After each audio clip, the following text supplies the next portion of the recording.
자, 하나님의 말씀은 마태복음 6장 9절부터 13절입니다. 얼마 되지 않고 우리가 잘 아는 구절이니까 한번 합독했으면 좋겠습니다. 시작. 그러므로 너희는 이렇게 기도하라. 하늘에 계신 우리 아버지여, 이름이 거룩히 여김을 받으시오며 나라가 임하시오며 뜻이 하늘에서 이루어진 것 같이 땅에서도 이루어지리이다. 오늘 우리에게 일용할 양식을 주옵시고 우리가 우리에게 죄 지은 자를 사하여 준 것 같이 우리 죄를 사하여 주옵시고 우리를 시험에 들게 하지 마시고 없고 다만 악에서 구하시옵소서. 나라와 권세와 영광이 아버지께 영원히 있사옵나이다. 아멘. 우리가 주일 낮 예배를 통해서 성령과 동행하는 삶에 대해서 살펴보고 있습니다. 오늘은 성령님과의 친밀한 교제를 배양시켜주는 세 가지 요소들에 대해서 살펴보겠습니다. 오늘 살펴보고자 하는 세 가지 기본적인 요소들은 하나님과의 친밀한 교제를 위해 가장 필수적이고 가장 중요한 핵심적인 요소들이고요, 여러분이 이미 잘 알고 있는 요소들입니다. 또 우리가 기초성경 공부 2권을 살펴보면서, 즉 하나님을 아는 것에서 자라남 살펴보면서 이 부분들을 이미 살펴보기도 했습니다. 오늘은 그것을 전반적으로 간단하게 요약해 살펴보면서 우리가 어떻게 그렇게 하나님과의 더 친밀한 교제 가운데 나갈 것인가 라는 부분을 살펴보기 원합니다.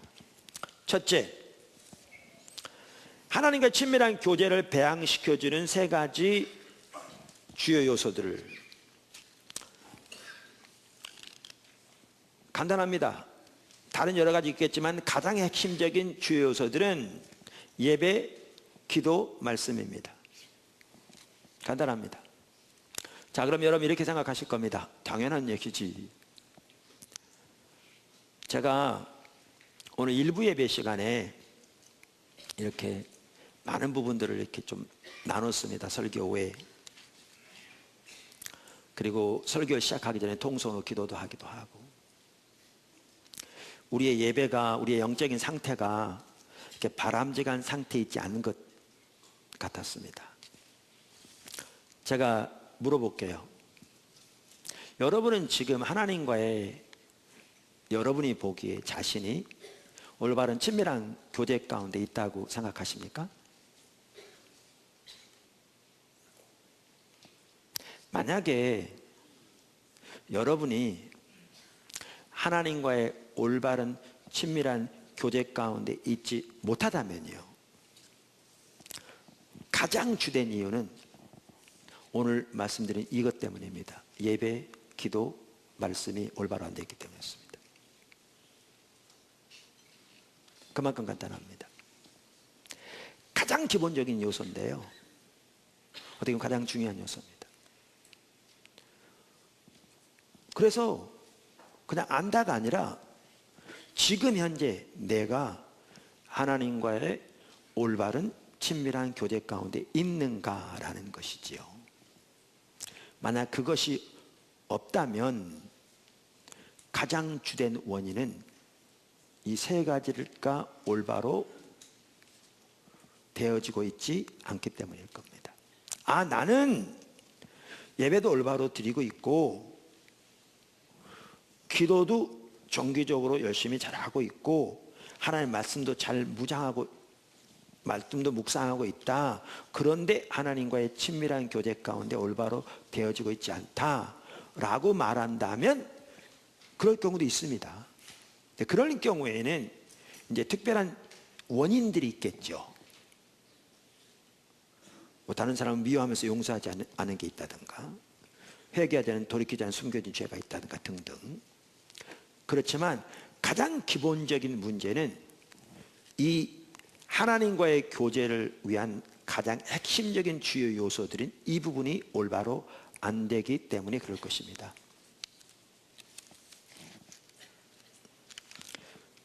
자, 첫째, 예배. 말씀드린 대로 예배만 하더라도 우리가 1년 동안 살펴봤습니다.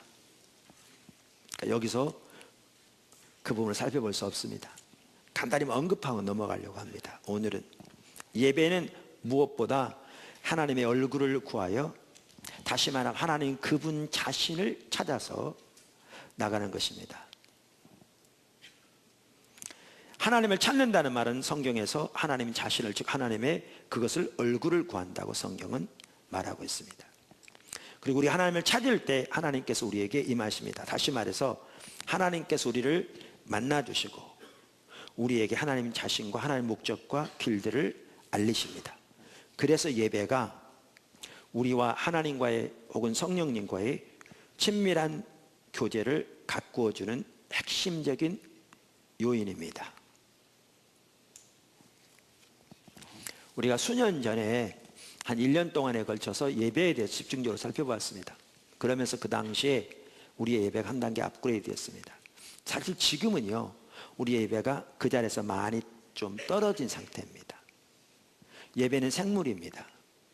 단순한 순서를 마치고 돌아가는 게 아니고 예배의 핵심은 하나님과의 관계이기 때문에 생물입니다. 즉 예배가 점점 자라나 하나님과 예배가, 우리 예배가 더 깊어질 수도 있고요, 우리의 예배가 점점 타락하여 하나의 종교적인 의식으로 전락할 수도 있습니다. 그런데 우리의 예배는 과거 한 단계 업그레이드 되었던 거기에서 더 떨어진 상태입니다. 예배를 다 살펴볼 수 없습니다.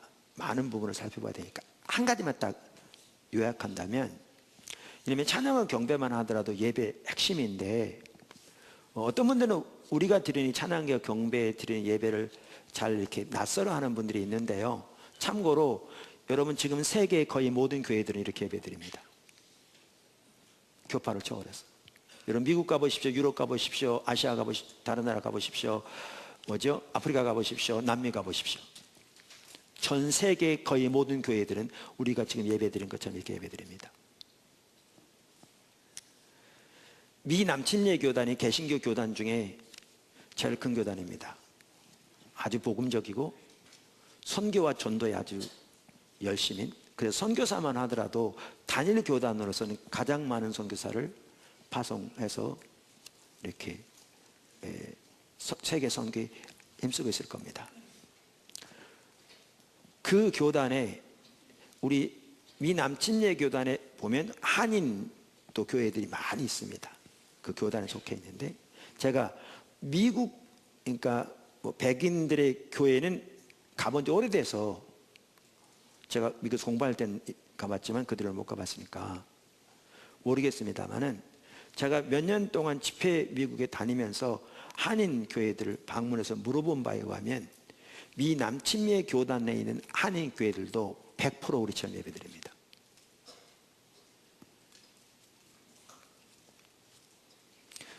그래서 낯선 예배가 아닙니다.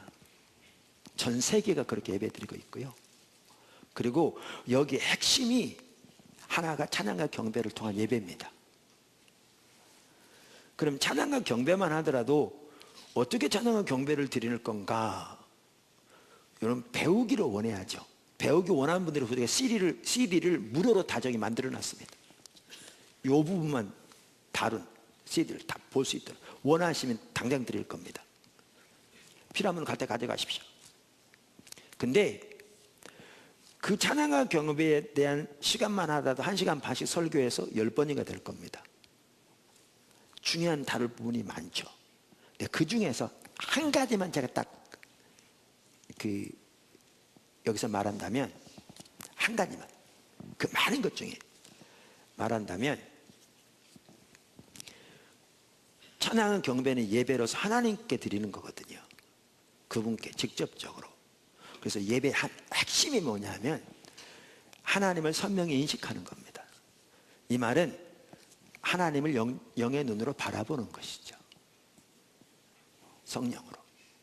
그래서 그분께 우리 마음에서부터 찬양의 가사 하나하나에 우리의 마음을 실어서 그분께 고백하는 게 우리 예배입니다.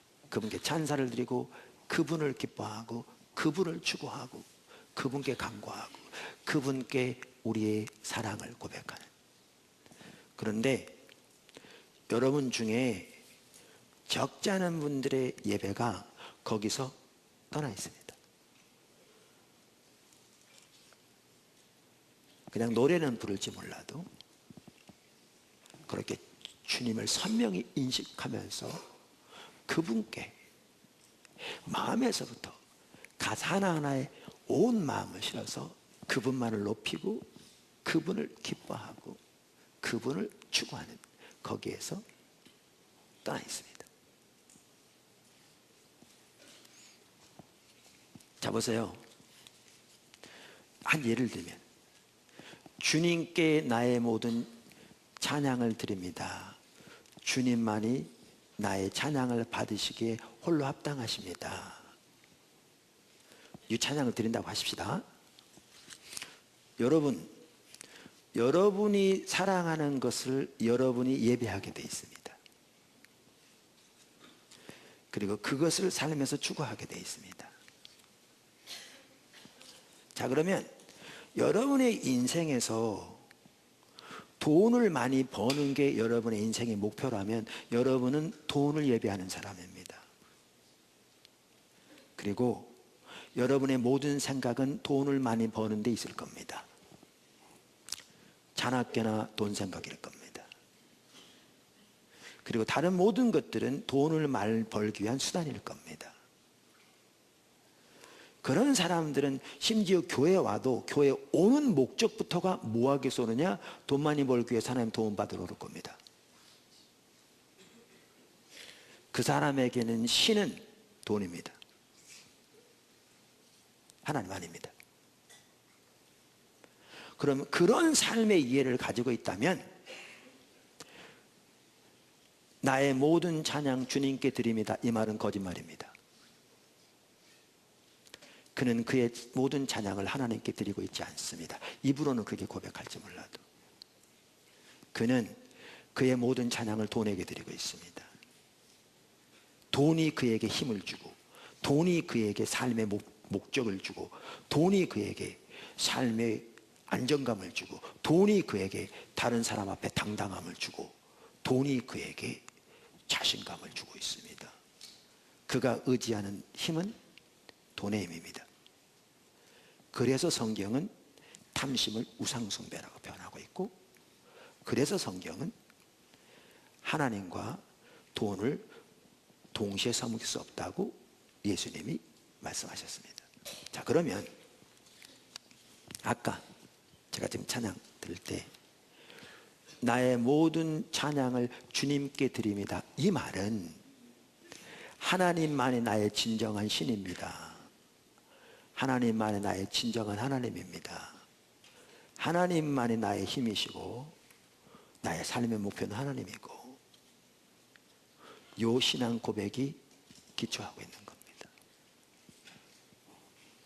그럼 그런 진정한 이해를 가지고 이 마음속에서부터 하나님을 바라보면 그분께 주님, 내가 주님께 나의 모든 찬양을 드립니다. 주만이 나의 찬양을 받으시기에 합당하십니다 라고 그 진정한 의미에서 여러분이 그분을 바라보면서, 육신의 눈으로 안 보이지만 영의 눈으로 그분을 바라보면서 그 고백을 드리는 것, 이게 예배고요. 그렇게 여러분의 예배가 주님께 드려질 때 그 예배를 통해서 놀라운 주님과의 교제가 이루어질 겁니다. 이게 우리 찬양입니다. 그냥 공중에 쏘아대는 노래가 아닙니다. 그래서 우리의 찬양의 핵심 중에 하나가, 그 많은 걸 다 한마디만 제가 언급하자면 이렇게 하나님을 선명하게 인식하고, 다시 말하면 우리의 영의 눈으로 하나님을 바라보고 그분께 우리의 마음에서부터 가사 하나하나에 그 모든 진정한 의미를 담아서 그분께 고백하는 것입니다.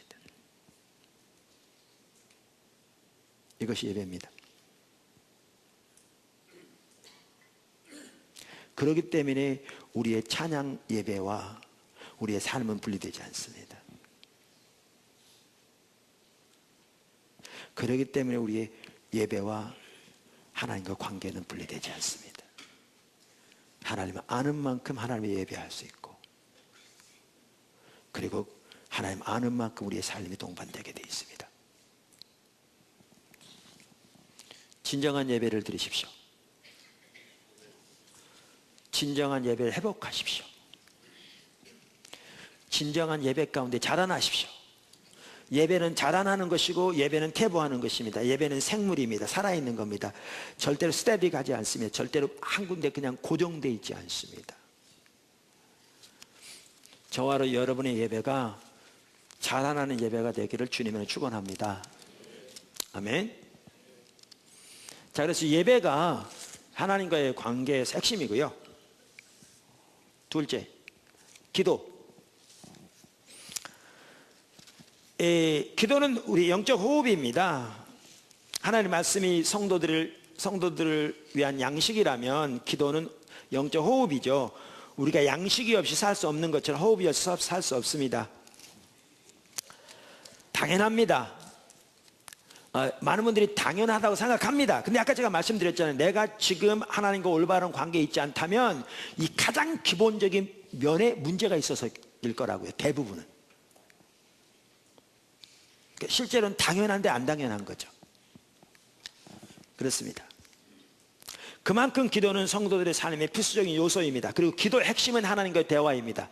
이것은요, 성경이 명백하게 보여주고 성경 사전들을 보면 성경 사전들이 그렇게 말하고 있습니다. 기도는 하나님과의 대화이다.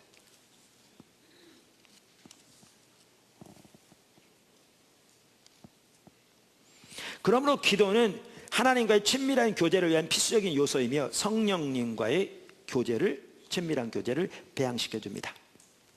근데 기도에 대해서도 제가 이미 몇 시간에 걸쳐 살펴봤습니다. 또 지금 반복할 수 없습니다. 필요하신 분들은 기초성경 공부 2권 또 대부분 가지고 계실 텐데 보시면 됩니다. 제가 지금 여기서는 뭐만 언급하고 넘어가려고 하냐면 하나님과의 친밀한 교제를 위해 기도가 핵심인데 그 중에 아주 중요한 기도가 뭐냐면 중보기도입니다. 다시 말하면 하나님의 뜻을 위한 기도입니다. 그걸 다른 말로 표현하면 하나님의 약속을 붙잡고 하나님의 뜻이 이루어지도록 구하는 기도, 그것을 저는 중보기도라고 부릅니다. 사실 중보기도라고 부를 필요가 없습니다. 그게 우리가 드려야 할 기도입니다. 그게 성경에 나오는 하나님의 사람들이 드렸던 기도입니다. 그 기도가 하나님과의 교제를 위한 필수적인 요소입니다. 더 나아가 그 기도는 우리에게 하나님의 비전을 더욱더 선명하게 보게 하기도 하고 하나님의 비전을 우리의 삶 속에서 더 강화시켜 주기도 합니다. 이 부분을 위한 아주 좋은 예가 느헤미야의 예입니다. 지난주에 잠시 언급했습니다. 느헤미야의 예 한번 보시죠. 매우 중요하기 때문에 한번 보시면 좋겠습니다. 느헤미야 1장 1절입니다.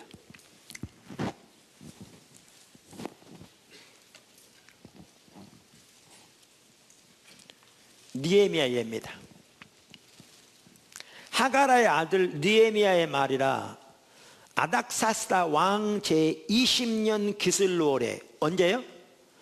아닥사스다 왕 20년 기슬루올에 내가 수산궁에 있는데 내 형제 가운데 하나인 하나니가 두어 사람과 함께 유다에서 내게 이르렀기로 내가 그 사로잡힘을 면하고 남아있는 유다와 예루살렘 사람들의 형편을 물은즉 그들이 내게 이르되 사로잡힘을 면하고 남아있는 자들이 그 지방 거기에서 큰 환난을 당하고 능력을 받으며 예루살렘 성은 허물어지고 성문들은 불탔다는지라 내가 이 말을 듣고 앉아서 울고 수일 동안 슬퍼하며 하늘의 하나님 앞에 금식하며 기도하여 이르되, 그러면서 기도한 내용이 나옵니다.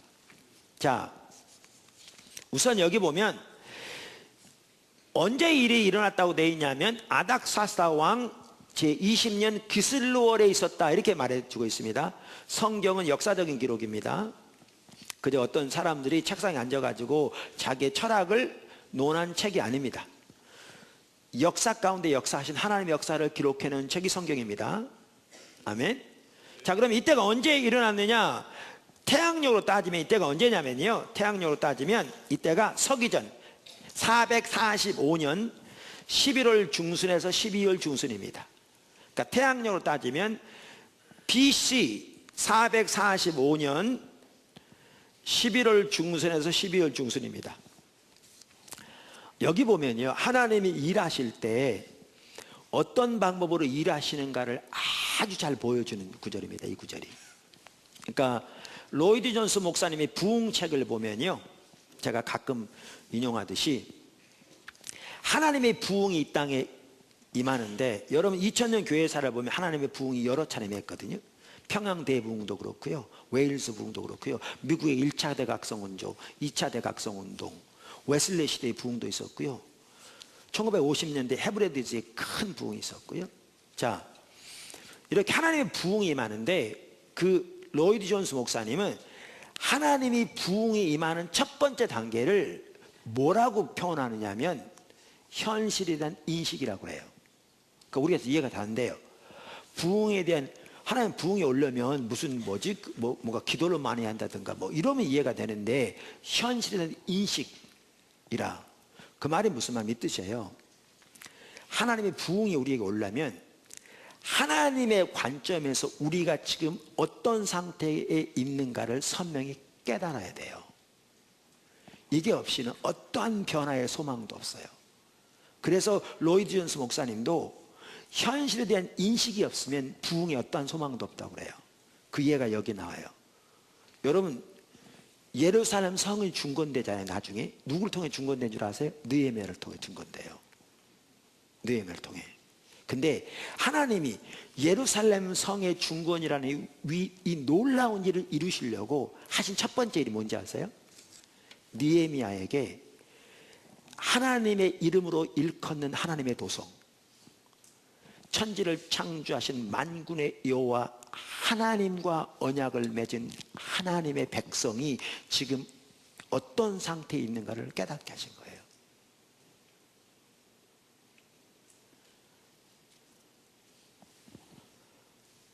느헤미야의 형제 중에 한 명이 예루살렘에 다녀왔는데, 여기 보면 알지만 성이 무너져 있을 뿐만 아니라 성문이 불탄 채로 지금까지 남아있고, 유다 백성들이 주변 많은 민족들에게서 온갖 조롱과 멸시를 당하고 있는 것을 말해준 거예요. 보통 사람과 이랬을 수 있어요. 아이고 참 우리 백성이 참 안 됐다 그럴 텐데, 느헤미야는 지금 뭐가 보여졌냐면 예루살렘은 천지를 창조하신 하나님의 이름으로 일컫는 하나님의 도성입니다. 그리고 금방 말씀드린 대로 유다 백성은 하나님의 언약의 백성이며 하나님이 그들이 하나님이고 그들이 하나님의 백성이 되는 열방의 제사장 나라로 부름을 받은 그 나라입니다. 근데 그 나라가 이러한 처지에 있다는 것을 깨닫게 된 거죠. 이것부터 시작됩니다. 근데 아주 중요한 게 있습니다. 제가 그 얘기하려고 그래서 이 얘기했거든요. 이렇게 자기들의 처지가 선명하게 보여지고 인식되었을 때 여기에 중요했던 게 뭐냐면 기도로 나간 거였습니다. 여러분, 우리가 설교를 듣다 보면요, 우리가 책을 읽다 보면, 성경을 묵상하다 보면 어떨 때는 오늘날 우리가 처해 있는 상황이 선명히 보일 때가 있어요.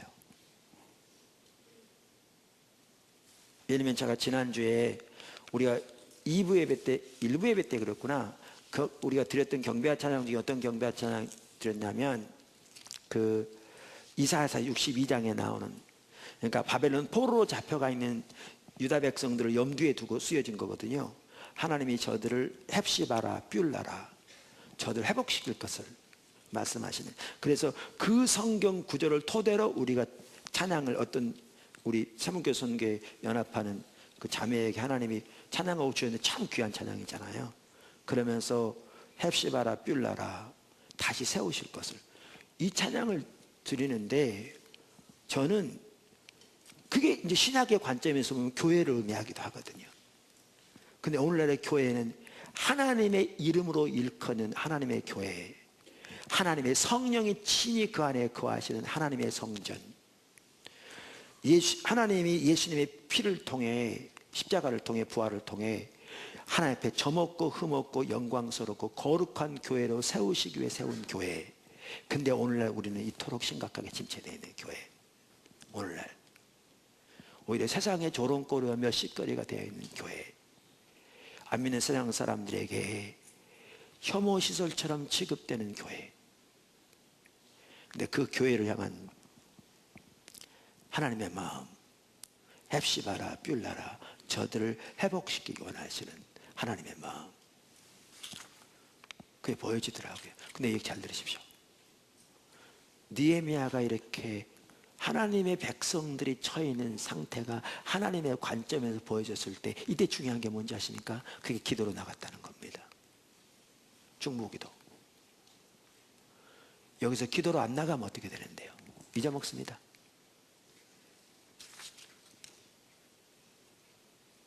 그리고 뭘로만 남느냐? 체험으로만 남습니다. 아, 그때 기도하는데 그런 체험이 있었어. So what? 그냥 잊어먹죠.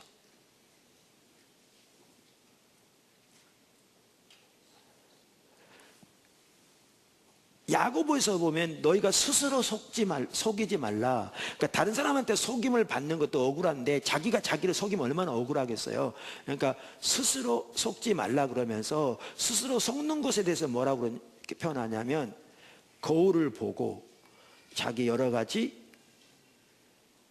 합당하지 못한 모습을 보고 돌아서서 이내 잊어버리는 사람을 표현합니다. 무슨 말이냐? 하나님의 말씀은 영혼의 거울과 같거든요.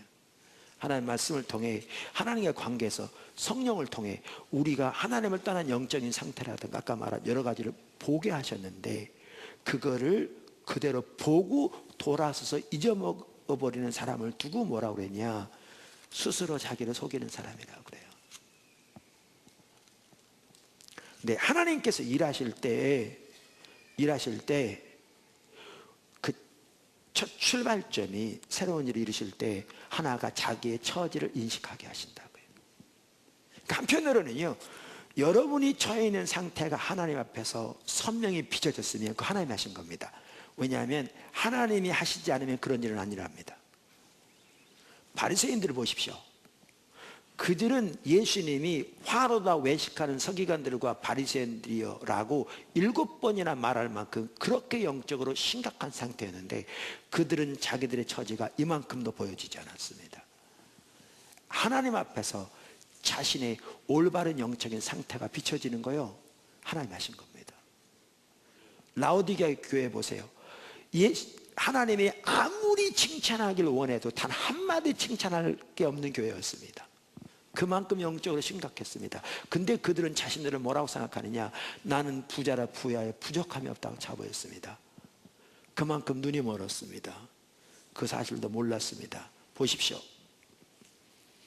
하나님이 우리에게 은혜를 부으실 때 가장 먼저 하시는 게 뭐냐면, 자기의 처지를, 우리들의 처지를, 오늘날 교회의 상태를 하나님의 관점에서 깨닫게 하시는 겁니다. 이게 첫 출발점입니다. 이게 로이드 존스 목사님이 말한 현실에 대한 인식입니다. 근데 이런 일이 일어나는 것은 금방도 말씀드린 대로 하나님의 은혜로 되어진 겁니다. 하나님의 은혜가 함께하지 않으면 이런 일이 일어나지 않습니다. 그러니까 감사해야 합니다. 근데 이런 일이 일어날 때 여기에 중요한 게 기도로 나가는 겁니다. 그게 느헤미야의 기도입니다.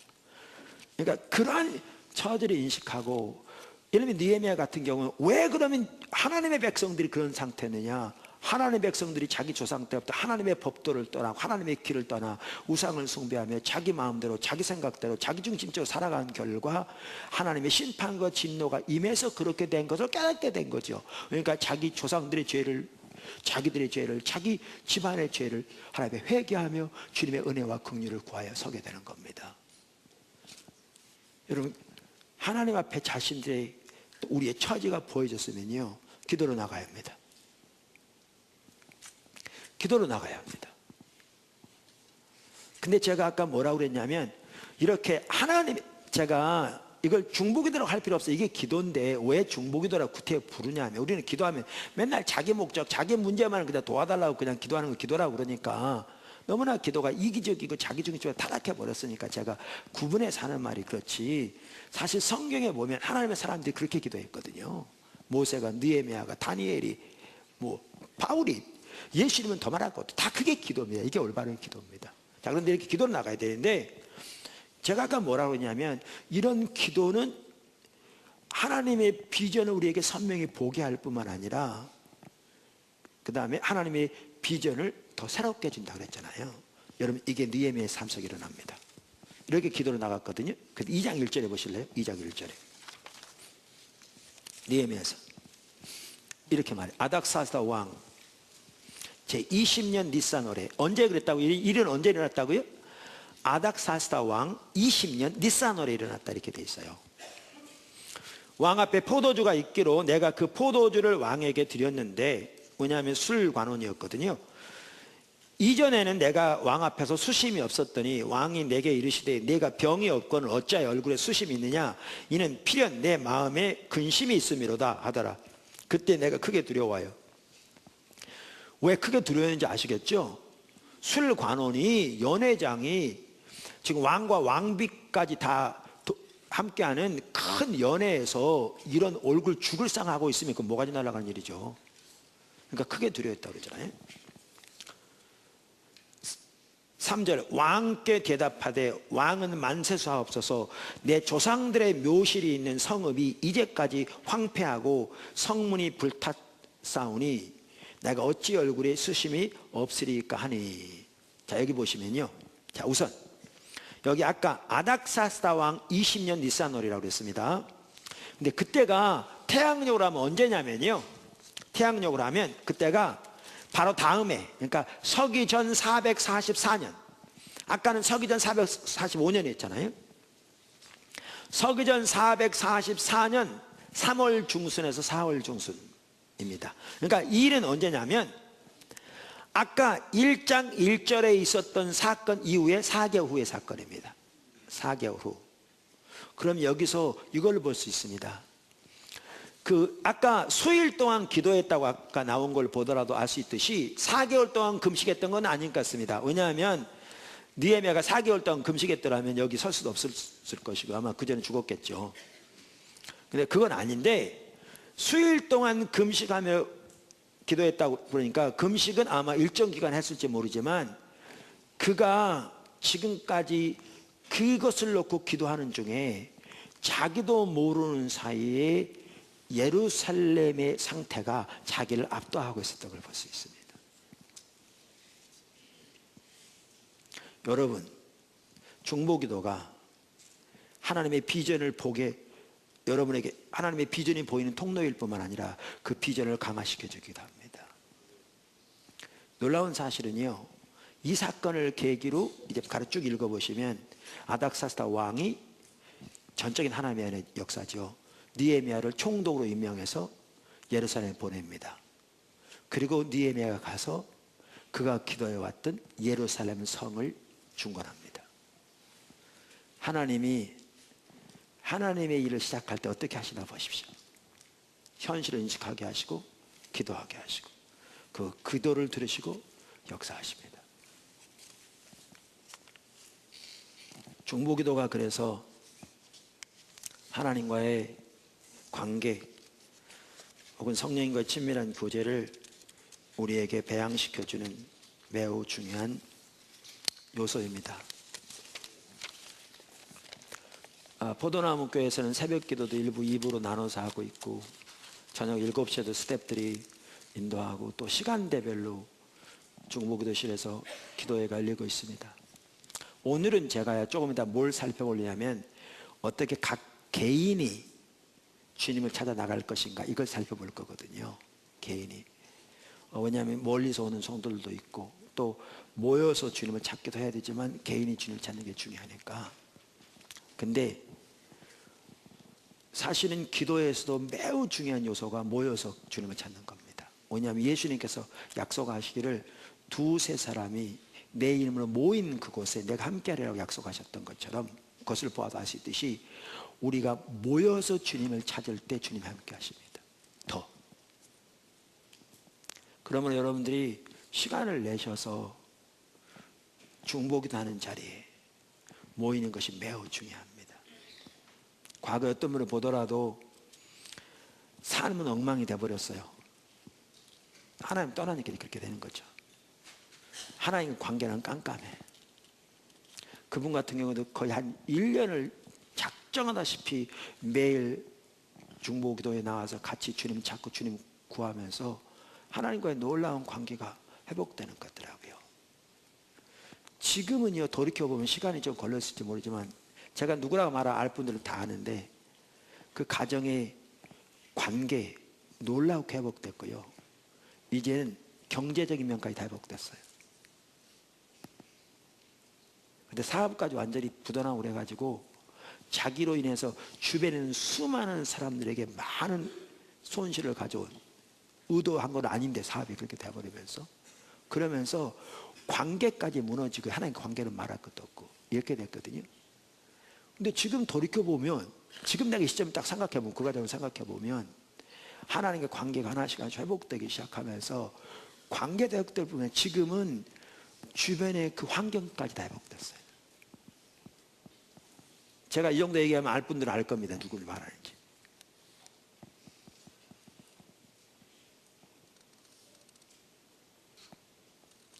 주님을 찾는 게 답입니다. 주님을 찾는 한 핵심적인 방법은 하나님 우리에게 너무나 귀하게 중보기도를 세워가시듯이 중보기도를 통해서 주님을 찾는 것입니다. 주님의 나라와 뜻을 발견하고 그 뜻이 이루어지도록 간구하는 것입니다. 할렐루야. 말씀 묵상 세 번째, 성령은 진리의 영입니다. 요한복음 14장 17절, 성령은 우리를 진리 가운데 인도하십니다. 요한복음 16장 13절, 그러므로 성령은 진리를 뒷받침하십니다. 잘 들으십시오. 성령은 진리 아닌 것을 뒷받침하지 않습니다. 성령은 진리를 뒷받침하십니다. 그러므로 성령님과의 친밀한 교제를 위해 우리가 하나님의 말씀으로 무장되는 것은 필수적이고 핵심적인 요소입니다. 또한 성경에 보면 성령 충만을 위해서도 말씀이 우리 속에 충만하게 거하는 것이 필수적인 요소입니다. 이미 살펴보았습니다. 아멘. 자, 큰 두 번째, 우리의 생각을 하나님과 하나님의 목적에 고정하는 것이 중요합니다. 우리의 생각을 하나님과 하나님의 목적에 고정하는 것이 중요합니다. 사도 바울은요, 로마서 6장에 보면 사도 바울은 예수님의 십자가 부활을 통해서 이루신 승리를 나열하고 있습니다.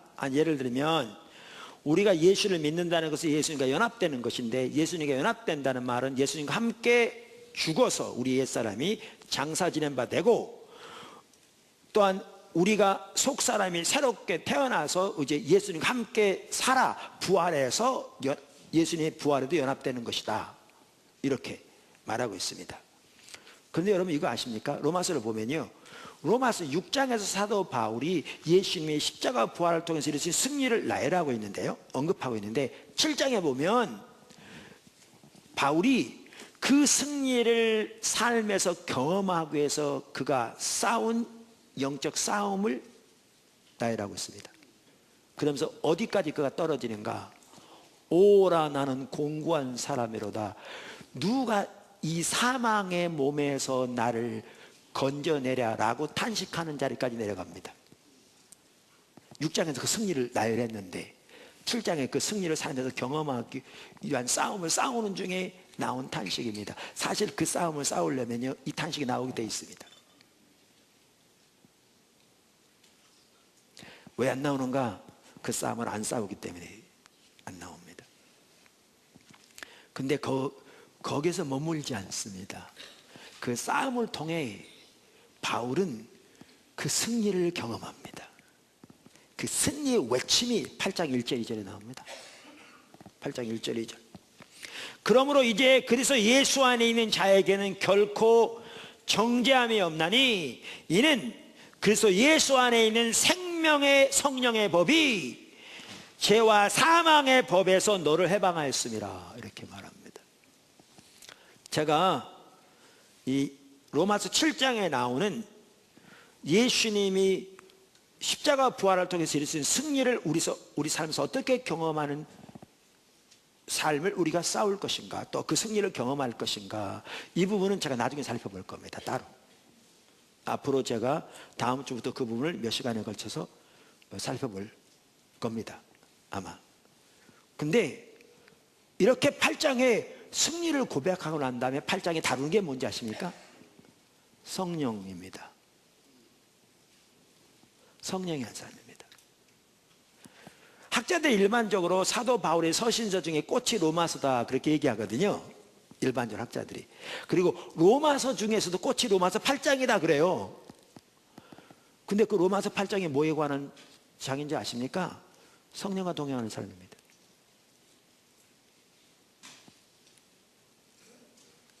자, 그래서 로마서 8장에서 성령과 동행하는 삶을 말하면서 여기 4절에서 9절을 보면 사도 바울이 뭐를 말하고 있는가 하면 우리의 생각을 어디에 둘 것인가를 말합니다. 그만큼 성령과 동행하는 삶을 사는 데 있어서 우리의 생각을 하나님께 두는 게 그만큼 중요합니다. 이 문맥을 보면 그만큼 중요합니다. 자, 그러면 로마서 8장 4절부터 한번 보십시오.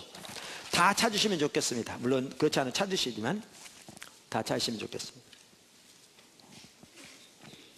육신을 따르지 않고 그 영을 따라 행하는 우리에게 율법의 요구가 이루어지게 하려 하심이니라. 십자가에 설명하신 사실 말씀입니다. 자, 제가 하나 설명하면서 읽죠. 여기 우리는 누구를 가리킵니까? 우리에게 이루어지게 하려 합니다. 우리 누구를 가리킵니까? 사도 바울이 로마 교회 편지하면서 한 얘기입니다. 그래서 여기는 누구를 가리켜요? 사도 바울과 로마 교회 성도들을 가리킵니다. 그러니까 더 나아가서 이 말은 신약의 모든 성도들을 가리킵니다. 그렇죠? 그래서 여기에 우리는 지금 우리들도 포함합니다. 포도나무 교회 지체들인 신약의 성도들인 우리들도 포함합니다. 여기에 우리는 신약의 모든 성도들을 말합니다. 문맥을 보시면 명백하게 보시겠죠. 자, 그러면 여기 중요한 게 있습니다. 신약의 모든 성도, 신약의 하나님의 백성의 특징을 한마디로 뭐라고 표현합니까? 이 구절은 신약의 하나님의 백성을 한마디로 표현하기를 뭐라고 표현합니까? 그 영은 성령을 가리킵니다. 성령을 따라 행하는 사람들이다. 여러분, 매우 중요한 구절입니다. 신약의 성도의 특징을 단 한마디로 요약하면서 뭐라고 표현하느냐? 성령을 따라 행하는 사람들이다. 뭐를 따라 행하지 않고, 육신을 따라 행하지 않고. 이게 신약의 성도의 특징입니다. 어떻게 보면 그 특징을 한마디로 요약한 게 이 말입니다. 여러분, 나중에 쭉 설명하고 난 다음에 나중에 뭐라고 하는 줄 아십니까? 나중에 보시면 하나님의 성령으로 인도함을 받는 사람은 하나님의 아들이라 이렇게 말함으로써 14절에 하나님의 자녀의 특징을 단 한마디로 표현한 게 성령 인도를 받는 겁니다. 여러분, 이러한 구절들을 많은 학자들이 사도 바울의 서신서 중에 꽂힌 로마서, 그 로마서 중에서도 꽃이 로마서 8장이라고들 하는데 거기에서 신약의 성도의 특징, 하나님의 자녀의 특징을 한마디로 표현한 게 성령을 따라 사는 것입니다. 성령의 인도를 받는 사람입니다. 여러분, 이 너무나 기본적인 진리가 오늘날 너무나 심각하게 우리 한국교회 가운데 가려진 거 아십니까? 너무나 심각하게 가려졌습니다. 하나님의 말씀으로 교육을 받지 않았습니다. 자, 그러면서 여기 보시면 육신을 따르지 않고 성령을 따르는 것이 하나님의 백성, 사람들이 하나님의 백성이다. 그러면서 그 아래 보면 이렇게 말합니다. 육신을 따르는 사람은 그 생각을 어디에 둔다고요? 육신에 이래. 그 다음에 여기 영은 성령을 가리킵니다. 성령을 따르는 사람은 그 생각을 어디에 둔다고요? 영의 일에. 영의 일에. 그러니까 성령의 일에. 그래서 5절, 육신을 따르는 자는 육신의 일을, 영을 따르는 자는 영의 일을 생각하나니 육신의 생각은 사망이요 영의 생각은 생명과 평안이니라. 육신의 생각은 하나님께 원수가 되는. 자, 그러면서 이렇게 말하면서, 자, 육신의 생각 혹은 육신의 생각을 따르는 사람은 하나님과 어떤 관계가 있느냐? 세 가지가 나옵니다. 하나는 뭐예요? 하나님과 원수가 되라니. 또 하나는 이는 하나님의 법에 굴복하지 아니할 뿐 아니라 할 수도 없습니다. 또 하나는 육신에 있는 자들은 하나님을 기쁘시게 할 수 없느니라. 그러니까 육신의 생각은 혹은 육신의 생각을 따라 사는 사람은 하나님과 원수가 되고 하나님의 법에 굴복하지 않을 뿐만 아니라 할 수도 없고 하나님을 기쁘시게 할 수 없다, 이렇게 말합니다. 심각한 내용입니다. 그래서 만일 너희 속에 하나님의 영이 거하시면 너희가 육신에 있지 아니하고 영에 있나니, 성령입니다. 여기 영은 누구든지 그리스도의 영이 없으면 그리스도의 사람이 아니니라. 여러분 여기 보십시오. 여기 보십시오. 여기 로마서 8장, 우리가 지금 살펴본 8장 그 5절부터 8절, 이 구절은 육신을 따르는 사람들, 즉 불신자들의 삶의 특징을 말하고 있는 구절입니다. 여기 5절부터 8절은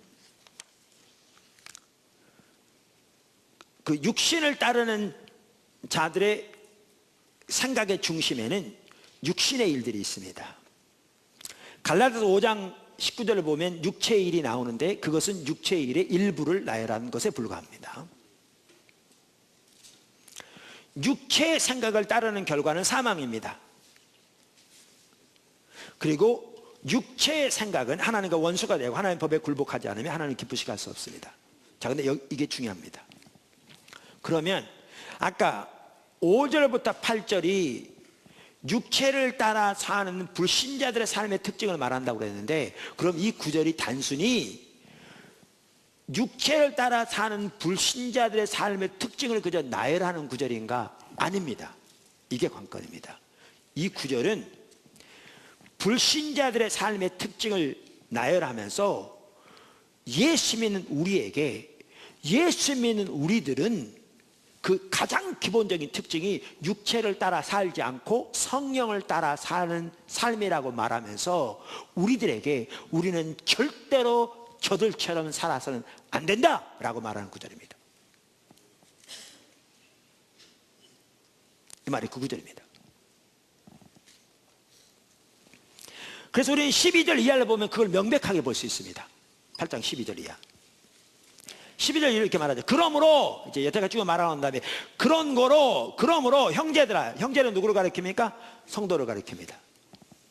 우리가 빚진 자로되 육신에게 져서 육신대로 살 것이 아니니라. 너희가 육신대로 살면 반드시 죽을 것이로되 영으로서, 성령으로서 몸의 행실을 죽이면 살리니 무릇 하나님의 영으로 인도함을 받는 사람은 곧 하나님의 아들이라. 이렇게 말함으로써 우리들에게 육신을 따라 사는 불신자들의 삶을 본받지 말라고, 그 삶을 살지 말라고 강력하게 경고하고 있습니다. 여러분, 그래서 그 미국 성서공에서 나온 핸드북 시리즈의 로마서에 보면요, 닥터 뉴만과 닥터 나이다가 공저한 책인데 거기에 보면 이 구절에 대해서 이렇게 말합니다. 제가 읽어볼게요. 바울의 의도는 성도들로 하여금 더 이상 그의 육신의 본성의 지배 아래서 살지 말도록 가능한 한 가장 강력한 용어로 경고하고 있는 것이다. 그러니까 여기 보십시오. 아까 뭐라고 그랬냐면, 아까 육신의 생각은 사망이다. 또 뭐라고 표현하고 있는가 하면, 너희가 육신해져서 육신대로 살면 죽을 것이다.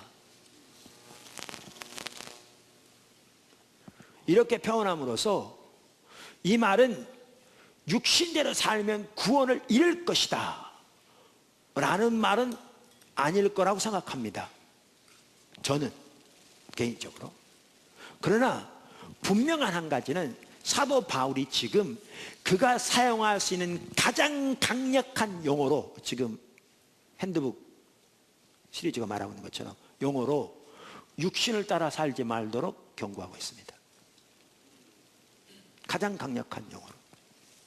근데 그 육신을 따라 사는 삶의 한 핵심적인 생각이 뭐냐?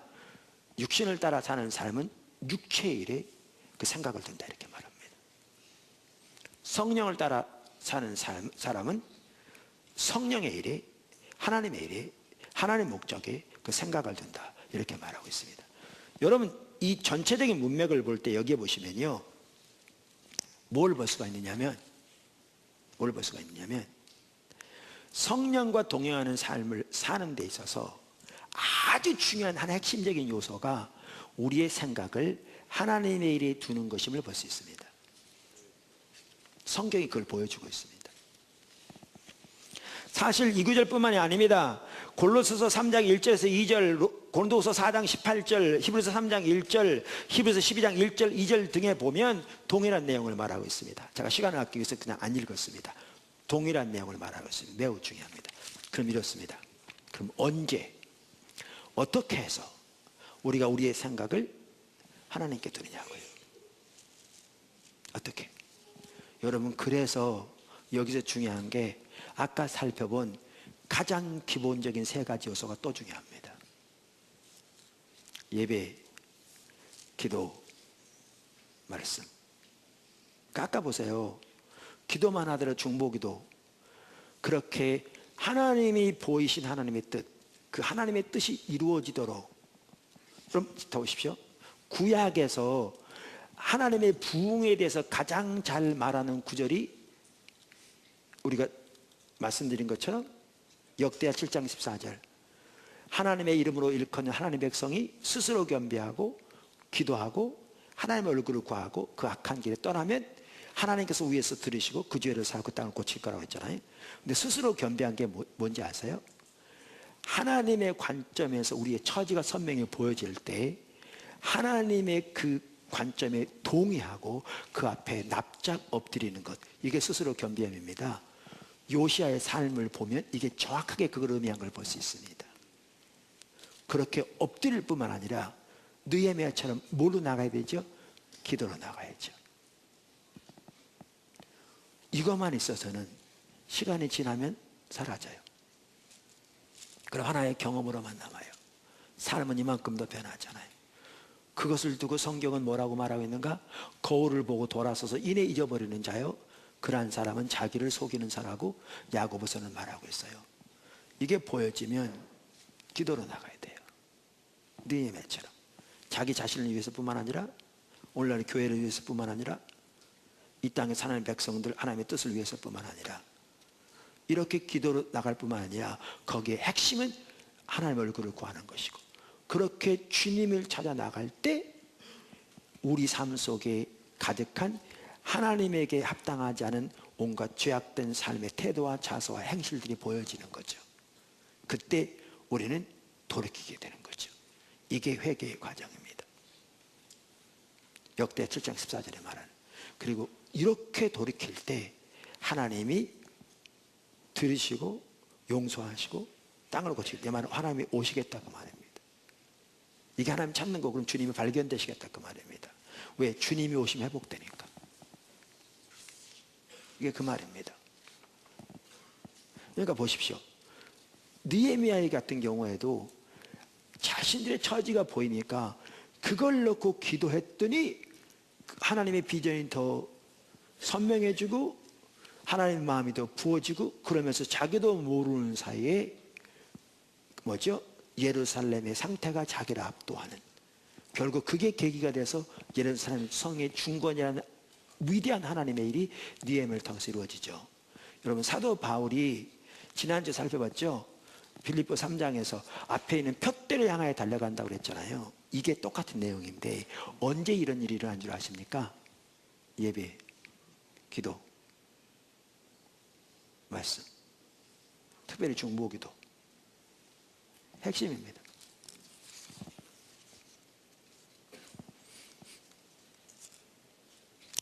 여러분, 하나님이 위에서 부르신 그 부르심의 상그 그 푯대를 향하여 달려가고 거기에 우리의 생각을 두고 목표를 두고 기도하고 이렇게 갈 때 성령이 함께 하세요.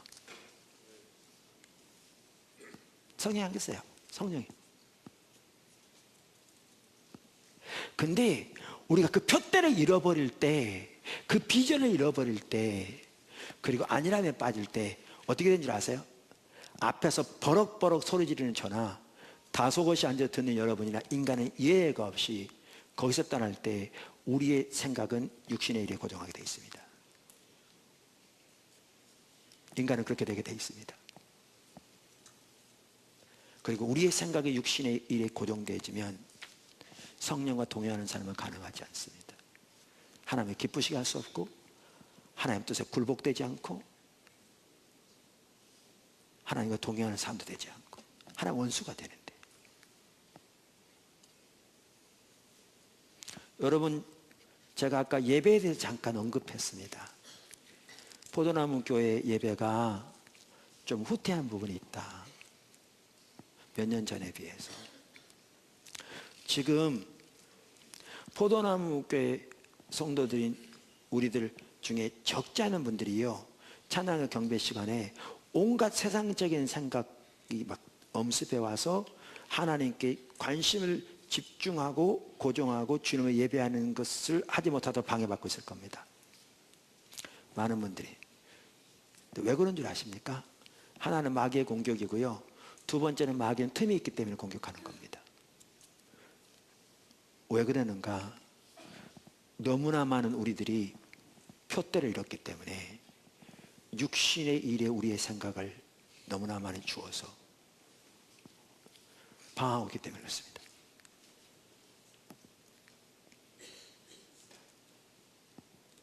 성경은 사도 바울이 말한 것처럼, 아까 그 학자들이 말한 것처럼 사도 바울은 가장 강력한 용어로 우리들에게 그렇게 하지 말라고 경고하고 있는데, 그래서 우리가 하나님의 비전을 바라보고 나가기 위해서도요, 우리의 생각이 하나님과 하나님의 일에 고정되기 위해서도 핵심적인 요소가 뭐냐? 예배, 기도, 말씀입니다. 가장 기본적인.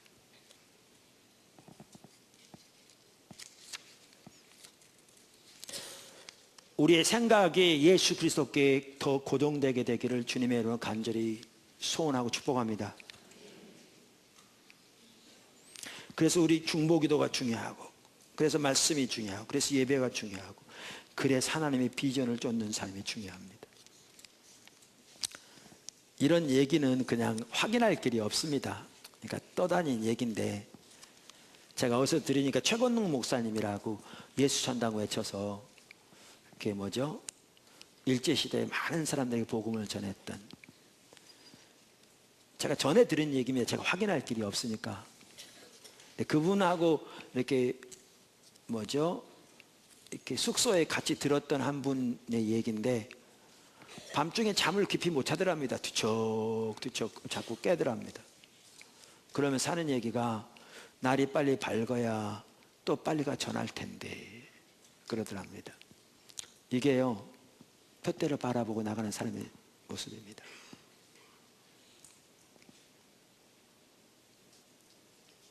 우리의 생각이 하나님과 예수 그리스도에게 있는 하나님의 일에, 하나님의 뜻에, 하나님이 향하고 계신 것에, 하나님의 부흥에 있는 삶의 한 모습입니다.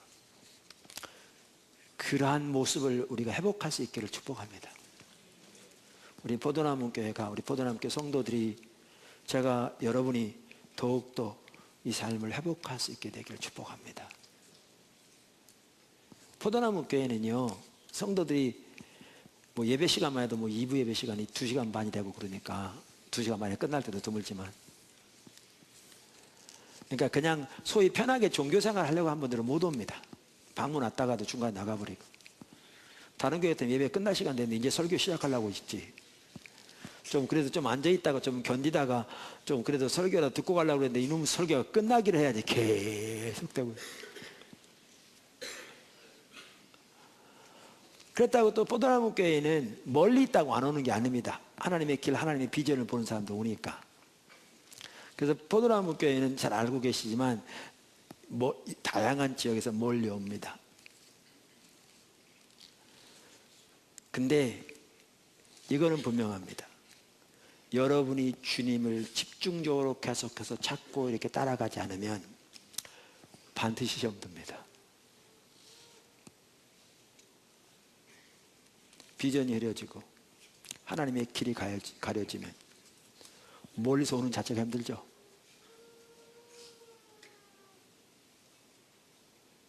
거의 100% 시험 듭니다.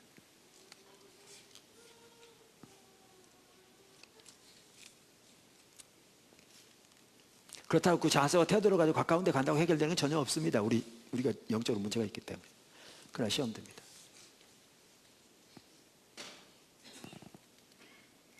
자, 세 번째.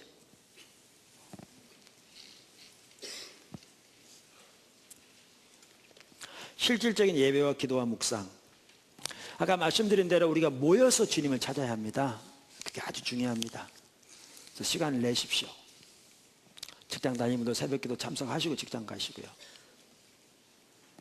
아내 집에서 밥도 못 먹고 그러는데 새벽기도 어떻게 오냐? 여러분들이 새벽기도 먹을 게 없어서 못 온다고 그러면 진짜 그렇다면 빵을 사다 놓겠습니다. 그렇게 해서라도 해놓을 테니까. 그런 분이 안 계시겠지만. 주님 찾으신데 힘내십시오. 근데 이렇게 모여서 주님을 찾아야 할 뿐만 아니라 각자 주님을 찾아야 합니다. 지금 살펴보는 것은 각자 주님을 찾는 방법을 가르칩니다. 그러니까 주님을 찾는 것도 각자 알아서 이렇게 잘하면 되는데 어떨 때는 꼭 손에 쥐어줘야 할 수 있게 그렇잖아요. 그러니까 구체적으로. 그래서 이 시간에는 각자 주님을 어떻게 찾을 것인가, 어떻게 예배, 기도, 말씀을 각자가 할 수 있을 것인가, 요거를 지금 살펴보려고 합니다. 이해하시겠죠?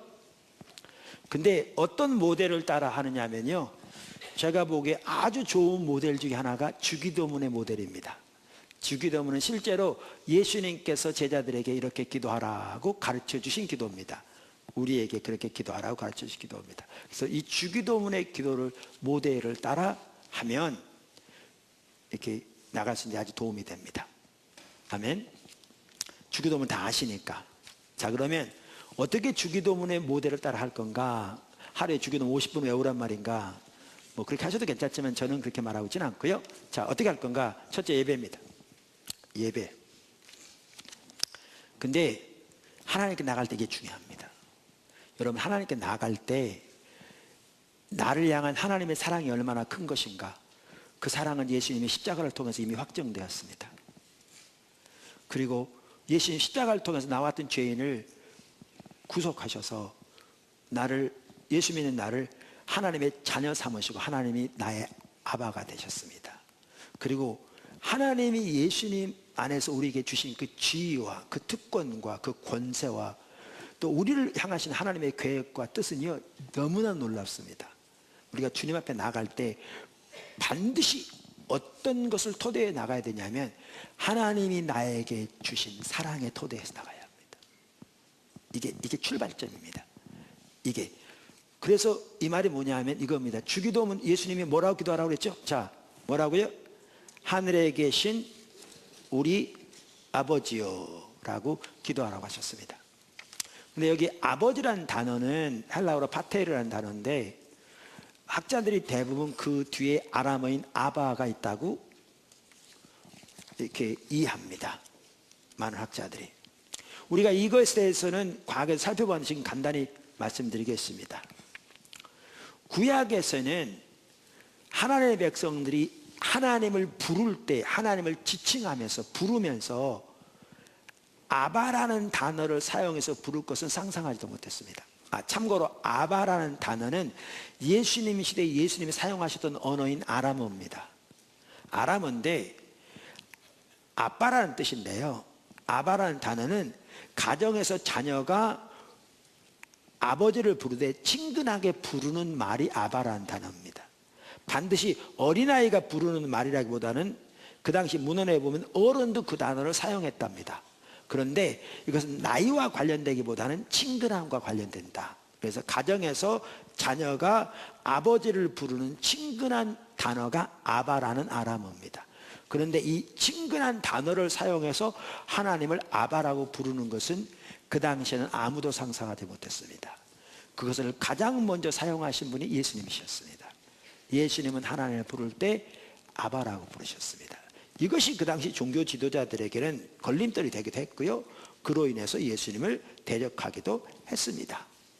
그러면서 예수님은 자신이 하나님을 아바라고 부를 뿐만 아니라 우리들에게도 하나님을 아바라고 부르라고 하셨습니다. 아바라고. 그래서 이 단어 뒤에 아바라는 단어가 있다고 학자들이 일반적으로 동의합니다. 더 뉴 아메리칸 바이블 카멘터리 주석을 보면요, 이 아바라는 단어에 대해서 갈라디아 주석에서 닥터 T 조지가 이렇게 잘 표현했더라고요. 제가 한번 그분의 말을 인용해 볼게요. 아바라는 단어는 입양된 상속자여 하나님의 아들인 기독교 신자를 독특한 하나님의 아들인 예수님 자신과 직접적으로 연결시킨다. 왜냐하면 아버지에 대한 그분 자신의 기도에서 이 가족적인 친밀함의 단어를 처음 감히 사용하신 분이 그분이셨기 때문이다. 가로 열고 마가복음 14장 36절 참조 가로 닫고. 만약 제.예레미야스가 옳다면 이 똑같은 단어가 원래 주기도문의 첫 부분에서 사용되었다. 오 아바, 우리들의 하늘에 계신 아바. 전능하신 하나님이요 하늘과 땅의 창조주를 부르면서 이 단어를 사용하는데 내포된 어떤 충격적인 요소가 라틴 예배의 의식 흔적 속에 나타나고 있다. 무슨 말이냐면 초대교회 당시에는요, 하나님을 아바라고 부르는 것이 쉽지 않았어요. 왜냐하면 그 당시에는 천지를 창조하신 하나님을 이렇게 가족적인 친밀함의 단어인 아바라고 부른다는 것이 그들에게는 쉽지 않았습니다. 그래서 이 단어를 사용하는 데 있어서의 충격이 라틴 의식 속에 남아있다고 얘기해요, 이 학자가. 그러면서 이렇게 말하면 거기에 보면 라틴어 그 예배 의식 속에 보면 예배 인도자는 이렇게 말을 시작합니다. 우리가 감히 말하오니. 왜요? 이 말에 그렇게 주기도문을 시작했다는 거죠. 그러면서 이와 관련해서 아까 닥터 T 조지는요, 제이 블라이트 목사라는 분이 박사라는 분이 초대교회 당시에 이 주기도문으로 어떻게 하나님께 기도했을까를 재현해놓은 것을 인용합니다. 이건 그 학자가 재현한 겁니다. 초대교회 당시 그 예배를. 그러면서 이렇게 그 책에 나옵니다. 제가 읽어볼게요. 그러니까 주기도문을 이런 방식으로 인도할 때 성도들 가운데 압도했을 분위기를 재현한 겁니다. 자, 이렇게 말했습니다. 우리 주님이 우리에게 허락해 주신 것을 감히 마음에 두고 우리가 감히 말하오니 여기서 그는 숨을 깊이 들이쉬었을 것이다. 아바.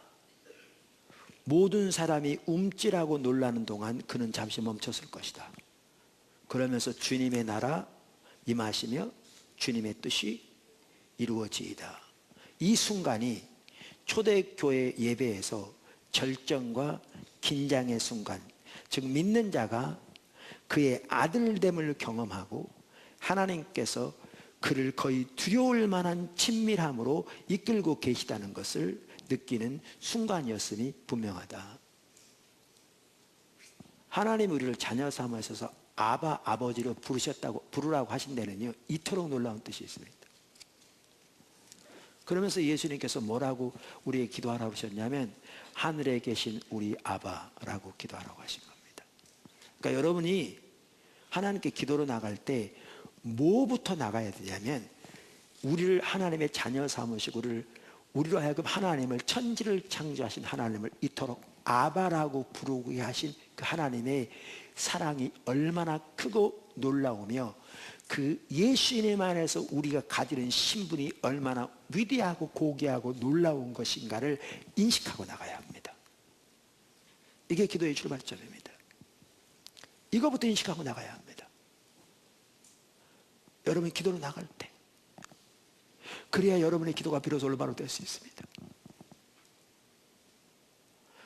여러분이 이것을 인식하게 되면 이제 하나님께는 예배가 거기서 나옵니다.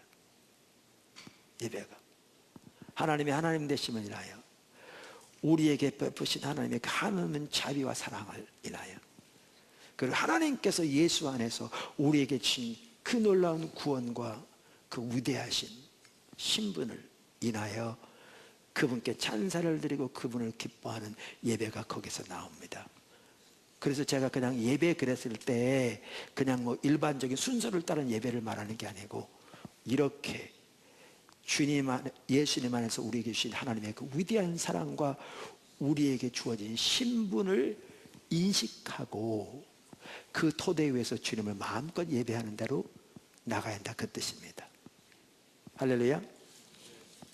여기서 여러분, 실제로 여러분이 개인적으로 기도하면서 하나님께 경배와 찬양을 드릴 수도 있습니다. 한 두 곡 쭉 드려도 됩니다. 하나님 마음껏 경배로 들어가면 사랑의 고백, 그 외에 다른 게 좋지만, 특별히 여러분들이 생각이 주님께 고정되어지고 여러분이 주님을 사모하는 자리에 가면, 많은 경우 여러분이 아침에 일어나면 여러분이 의도한 건 아닌데도 여러분 속에 어떤 찬양이 맴돌 경우가 있을 겁니다. 그러면 그 찬양을 가지고 이렇게 하나님의 사랑을 기억하면서 그분께 찬사를 드리고 그분 예배하는, 그렇게 나가면 너무나 좋을 수 있습니다. 그렇게 찬양이 주어지지 않는다 할지라도 여러분이 그 하나님의 그 크신 사랑과 하나님이 행하신 그 아름다운 일들을 인하여 그렇게 그분을 마음껏 예배할 수 있는 찬양을 두 곡 중 드릴 수 있다면 좋습니다. 더 많이 드리면 좋지만 시간이 많이 걸리기 때문에, 특히 직장생활을 하면서 아무래도 제한되다 보니까 그러는 겁니다. 이게 예배입니다. 근데 하나님과의 그런 관계가 선명히 인식되지 않으면 자신을 돌아보면서 회개하는 부분도 여기에 포함될 수 있습니다. 예배. 두 번째, 하나님 나라를 위한 기도입니다. 여기에 중보기도가 나옵니다. 예수님께서 우리에게 기도를 가르쳐 주시면서 하늘에 계신 우리 아버지여 라고 기도라고 하신 다음에 그 다음 뭐라고 하라고 그러셨죠? 예수님께서 이름이 거룩히 여김을 받으시오며 나라가 임하시오며 뜻이 하늘에서 이루어진 것 같이 땅에서도 이루어지리이다. 이렇게 기도하라고 했습니다. 이게 정확하게 중보기도입니다. 제가 말한 이게 정확하게 느헤미야가 드렸던 기도고, 이게 정확하게 모세가 드렸던 기도고, 이게 정확하게 다니엘이 드렸던 기도고, 이게 정확하게 예수님이 드렸던 기도고, 이게 정확하게 바울이 드렸던 기도고, 이게 성경에 나오는 하나님의 사람들이 드렸던 기도입니다. 그래서 여기에서 그렇게 하나님 앞에 예배로 나아가 예배하고, 이제 하나님께서 이 시대에 이 나라 가운데 행하고 계신 그 일들을 인하여 또 하나님께서 우리에게 보이신 하나님의 뜻, 우리의 처지를 인식하면서 하나님 앞에 기도로 나가는 겁니다. 사실 여기에서 기도할 부분이요, 절대로 적지 않을 거요.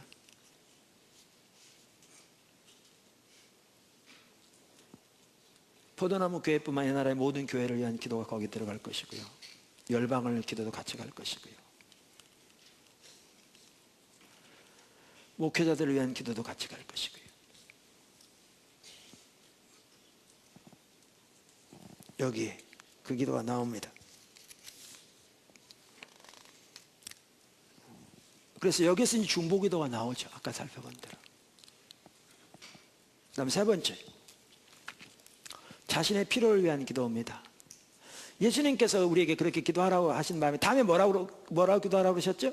주님이 오늘 우리에게 일용할 양식을 주옵시고 라고 기도하라고 하셨습니다.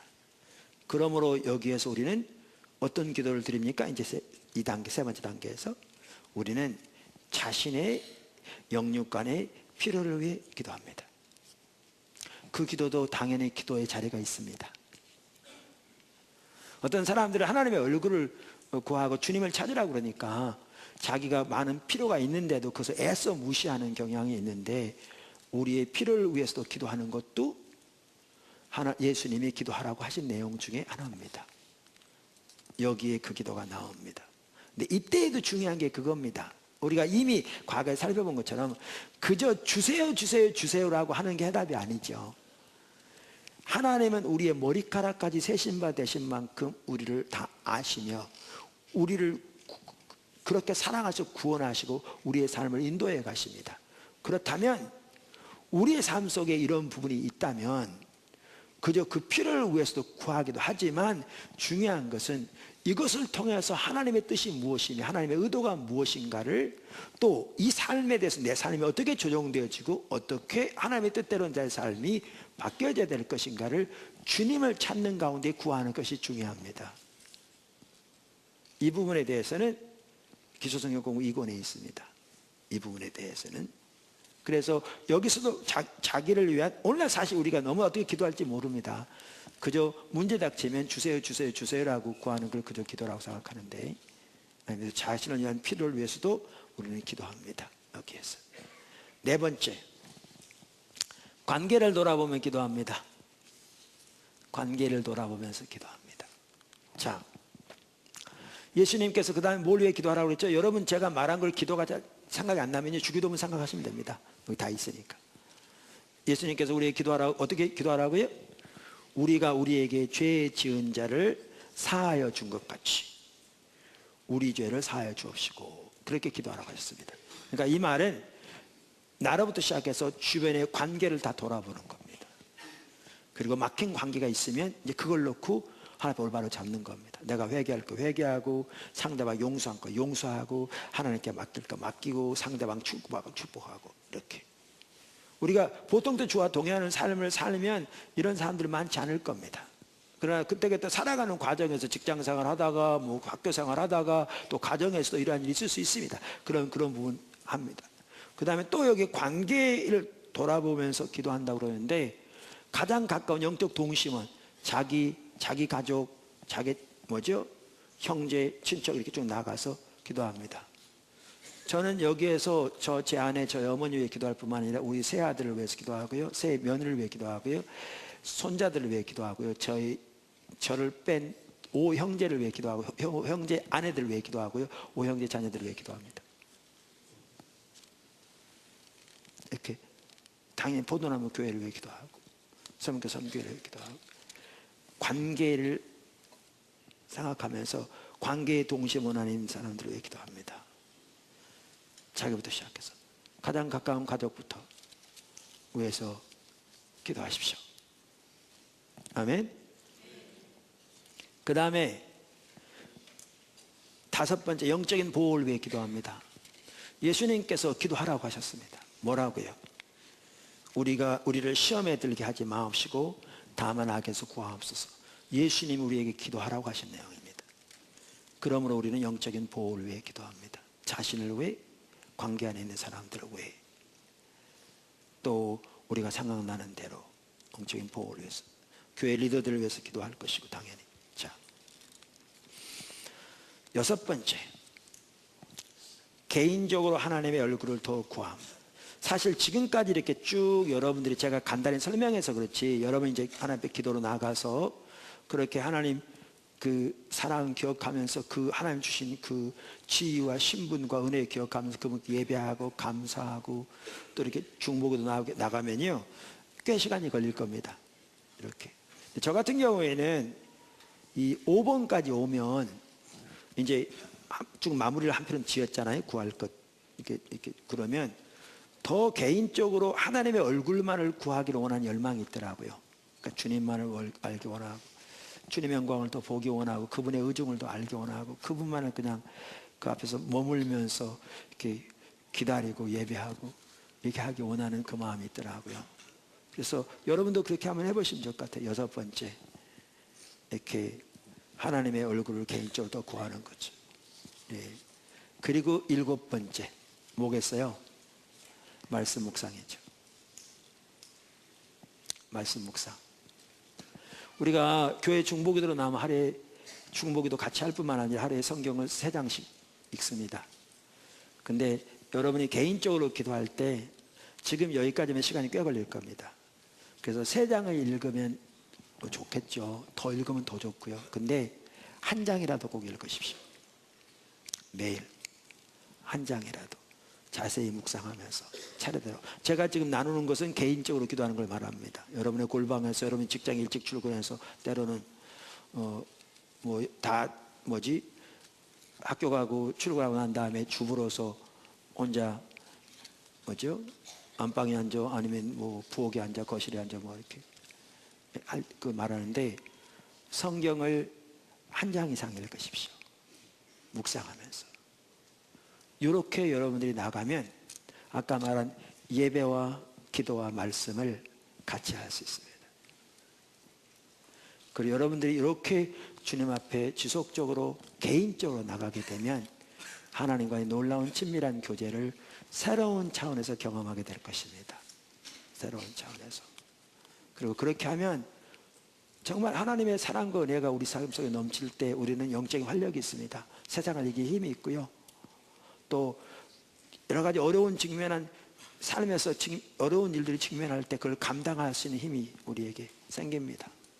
그리고 하나님의 관점에서 볼 수 있고, 그리고 그렇게 우리 속에 하나님의 사랑이 넘쳐야 그 사랑을 우리는 다른 사람을 섬길 수도 있습니다. 남편도 아내도 섬길 수 있고, 직장에서도 괴롭게 하는 상사도 기꺼이 용서하고 축복할 수 있고, 이렇게 다른 사람도 섬길 수 있습니다.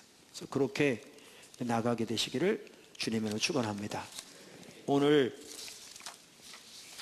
성령님과의 친밀한 교제를 배양시켜주는 3가지 요소들을 살펴보았습니다. 그러니까 가장 기본적인데 어떻게 보면 가장 소홀히 하기 쉬운 3가지인데, 예배, 기도, 말씀, 우리가 어떻게 구체적으로 하나님 앞에 나갈 것인가 살펴보았는데, 잘 활용해서 귀한 주님과의 교제가 있기를 예수님을 축원합니다.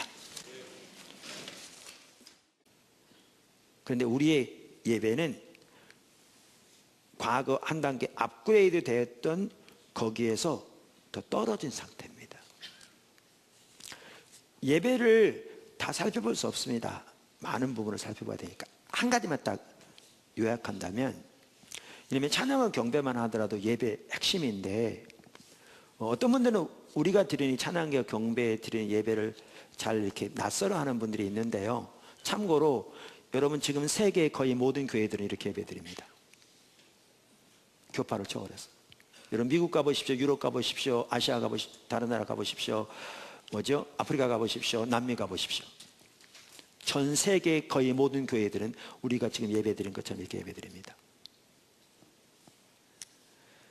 미 남침예 교단이 개신교 교단 중에 제일 큰 교단입니다. 아주 복음적이고 선교와 전도에 아주 열심인, 그래서 선교사만 하더라도 단일 교단으로서는 가장 많은 선교사를 파송해서 이렇게 세계 선교에 힘쓰고 있을 겁니다. 그 교단에, 우리 미 남침예 교단에 보면 한인 또 교회들이 많이 있습니다.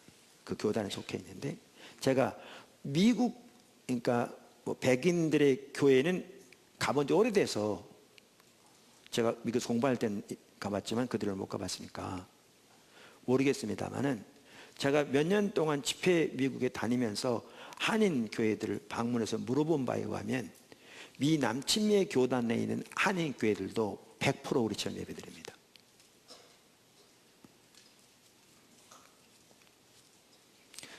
그래서 낯선 예배가 아닙니다. 전 세계가 그렇게 예배드리고 있고요. 그리고 여기 핵심이 하나가 찬양과 경배를 통한 예배입니다. 그럼 찬양과 경배만 하더라도 어떻게 찬양과 경배를 드릴 건가? 여러분 배우기를 원해야죠. 배우기 원하는 분들이 우리가 CD를 무료로 다정히 만들어 놨습니다. 이 부분만 다룬 CD를 다 볼 수 있도록 원하시면 당장 드릴 겁니다. 필요하면 갈 때 가져가십시오. 근데 그 찬양과 경배에 대한 시간만 하더라도 1시간 반씩 설교해서 10번이가 될 겁니다. 중요한 다룰 부분이 많죠. 근데 그 중에서 한 가지만 제가 딱 여기서 말한다면, 한 가지만, 그 많은 것 중에 말한다면, 찬양은 경배는 예배로서 하나님께 드리는 거거든요. 그분께 직접적으로. 그래서 예배의 핵심이 뭐냐면 하나님을 선명히 인식하는 겁니다. 이 말은 하나님을 영의 눈으로 바라보는 것이죠. 성령으로. 그래서 그분께 우리 마음에서부터 찬양의 가사 하나하나에 우리의 마음을 실어서, 자, 하나님의 말씀은 마태복음 6장 9절부터 13절입니다. 얼마 되지 않고 우리가 잘 아는 구절이니까 한번 합독했으면 좋겠습니다. 시작. 그러므로 너희는 이렇게 기도하라. 하늘에 계신 우리 아버지여, 이름이 거룩히 여김을 받으시오며 나라가 임하시오며 뜻이 하늘에서 이루어진 것 같이 땅에서도 이루어지리이다. 오늘 우리에게 일용할 양식을 주옵시고 우리가 우리에게 죄 지은 자를 사하여 준 것 같이 우리 죄를 사하여 주옵시고 우리를 시험에 들게 하지 마시고 없고 다만 악에서 구하시옵소서. 나라와 권세와 영광이 아버지께 영원히 있사옵나이다. 아멘. 우리가 주일 낮 예배를 통해서 성령과 동행하는 삶에 대해서 살펴보고 있습니다. 오늘은 성령님과의 친밀한 교제를 배양시켜주는 세 가지 요소들에 대해서 살펴보겠습니다. 오늘 살펴보고자 하는 세 가지 기본적인 요소들은 하나님과의 친밀한 교제를 위해 가장 필수적이고 가장 중요한 핵심적인 요소들이고요, 여러분이 이미 잘 알고 있는 요소들입니다. 또 우리가 기초성경 공부 2권을 살펴보면서, 즉 하나님을 아는 것에서 자라남 살펴보면서 이 부분들을 이미 살펴보기도 했습니다. 오늘은 그것을 전반적으로 간단하게 요약해 살펴보면서 우리가 어떻게 그렇게 하나님과의 더 친밀한 교제 가운데 나갈 것인가 라는 부분을 살펴보기 원합니다. 첫째, 하나님과 친밀한 교제를 배양시켜주는 세 가지 주요 요소들을, 간단합니다. 다른 여러 가지 있겠지만 가장 핵심적인 주요 요소들은 예배, 기도, 말씀입니다. 간단합니다. 자, 그럼 여러분 이렇게 생각하실 겁니다. 당연한 얘기지. 제가 오늘 일부 예배 시간에 이렇게 많은 부분들을 이렇게 좀 나눴습니다. 설교 후에. 그리고 설교를 시작하기 전에 통성으로 기도도 하기도 하고, 우리의 예배가, 우리의 영적인 상태가 이렇게 바람직한 상태에 있지 않은 것 같았습니다.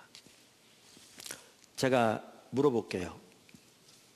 여러분은 지금 하나님과의, 여러분이 보기에 자신이 올바른 친밀한 교제 가운데 있다고 생각하십니까? 만약에 여러분이 하나님과의 올바른 친밀한 교제 가운데 있지 못하다면요, 가장 주된 이유는 오늘 말씀드린 이것 때문입니다. 예배, 기도, 말씀이 올바로 안 되기 때문이었습니다. 그만큼 간단합니다. 가장 기본적인 요소인데요, 어떻게 보면 가장 중요한 요소입니다. 그래서 그냥 안다가 아니라 지금 현재 내가 하나님과의 올바른 친밀한 교제 가운데 있는가라는 것이지요. 만약 그것이 없다면 가장 주된 원인은 이 세 가지가 올바로 되어지고 있지 않기 때문일 겁니다. 나는 예배도 올바로 드리고 있고 기도도 정기적으로 열심히 잘하고 있고 하나님 말씀도 잘 묵상하고 말씀도 묵상하고 있다. 그런데 하나님과의 친밀한 교제 가운데 올바로 되어지고 있지 않다라고 말한다면 그럴 경우도 있습니다. 그럴 경우에는 이제 특별한 원인들이 있겠죠. 뭐 다른 사람을 미워하면서 용서하지 않은 게 있다든가, 회개하지 않은 돌이키지 않은 숨겨진 죄가 있다든가 등등. 그렇지만 가장 기본적인 문제는 이 하나님과의 교제를 위한 가장 핵심적인 주요 요소들인 이 부분이 올바로 안 되기 때문에 그럴 것입니다.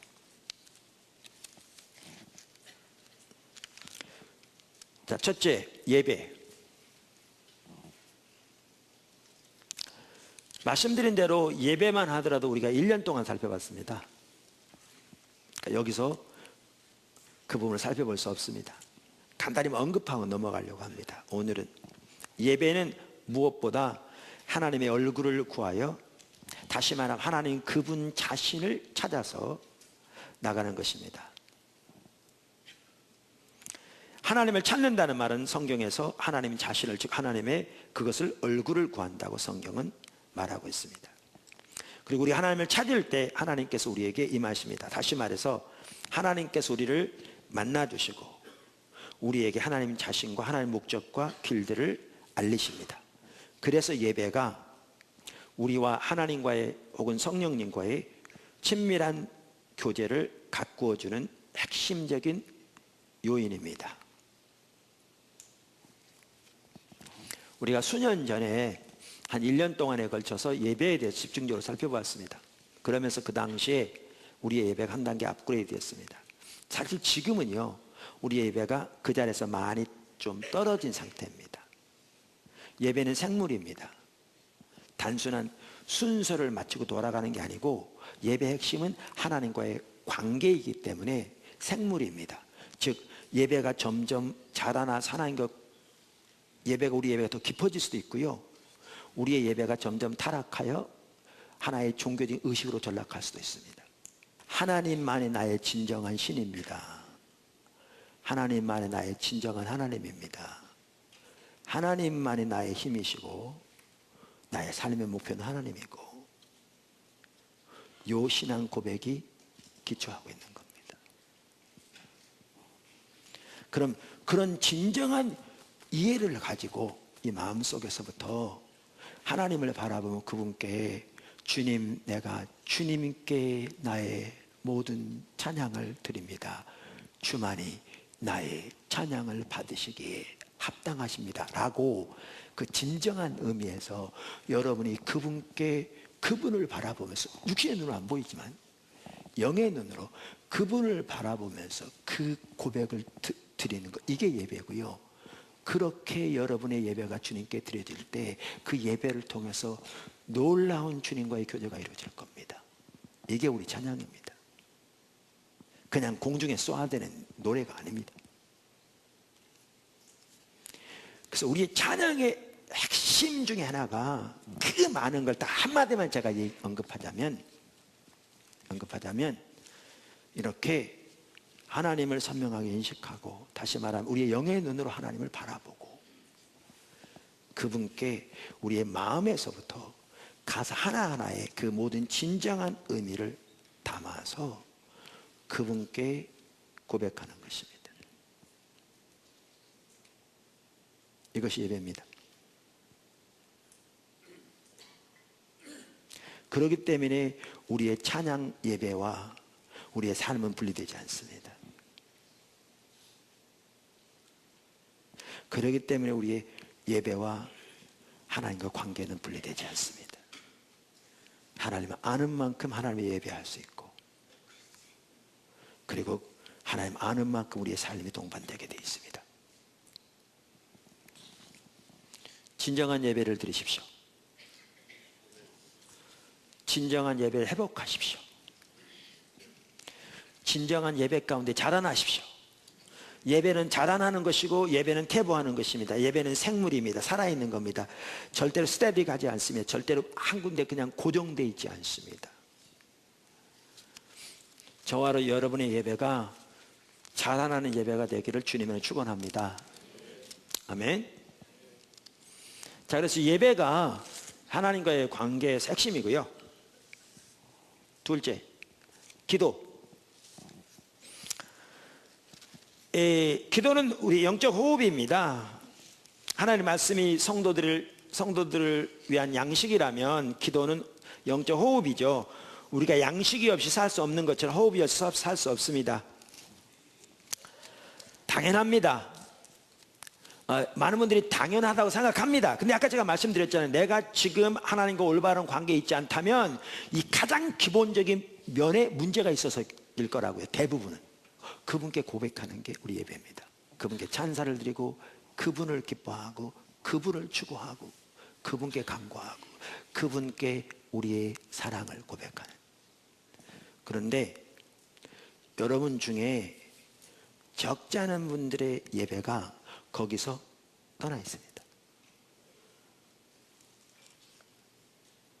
그냥 노래는 부를지 몰라도 그렇게 주님을 선명히 인식하면서 그분께 마음에서부터 가사 하나하나에 온 마음을 실어서 그분만을 높이고 그분을 기뻐하고 그분을 추구하는, 거기에서 떠나 있습니다.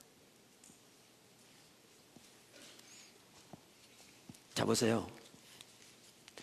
한 예를 들면 주님께 나의 모든 찬양을 드립니다.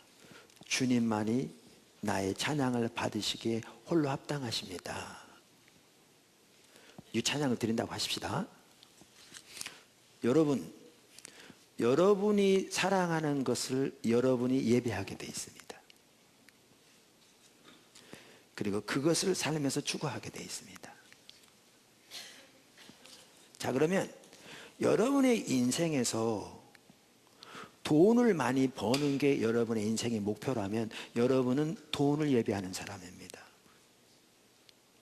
그리고 여러분의 모든 생각은 돈을 많이 버는 데 있을 겁니다. 자나깨나 돈 생각일 겁니다. 그리고 다른 모든 것들은 돈을 많이 벌기 위한 수단일 겁니다. 그런 사람들은 심지어 교회에 와도 교회에 오는 목적부터가 뭐하기 위해서 오느냐? 돈 많이 벌기 위해서 하나님 도움 받으러 올 겁니다. 그 사람에게는 신은 돈입니다. 하나님 아닙니다. 그럼 그런 삶의 이해를 가지고 있다면 나의 모든 찬양 주님께 드립니다. 이 말은 거짓말입니다. 그는 그의 모든 찬양을 하나님께 드리고 있지 않습니다. 입으로는 그렇게 고백할지 몰라도 그는 그의 모든 찬양을 돈에게 드리고 있습니다. 돈이 그에게 힘을 주고 돈이 그에게 삶의 목적을 주고 돈이 그에게 삶의 안정감을 주고 돈이 그에게 다른 사람 앞에 당당함을 주고 돈이 그에게 자신감을 주고 있습니다. 그가 의지하는 힘은 돈의 힘입니다. 그래서 성경은 탐심을 우상숭배라고 표현하고 있고, 그래서 성경은 하나님과 돈을 동시에 섬길 수 없다고 예수님이 말씀하셨습니다. 자, 그러면 아까 제가 지금 찬양 들을 때 나의 모든 찬양을 주님께 드립니다. 이 말은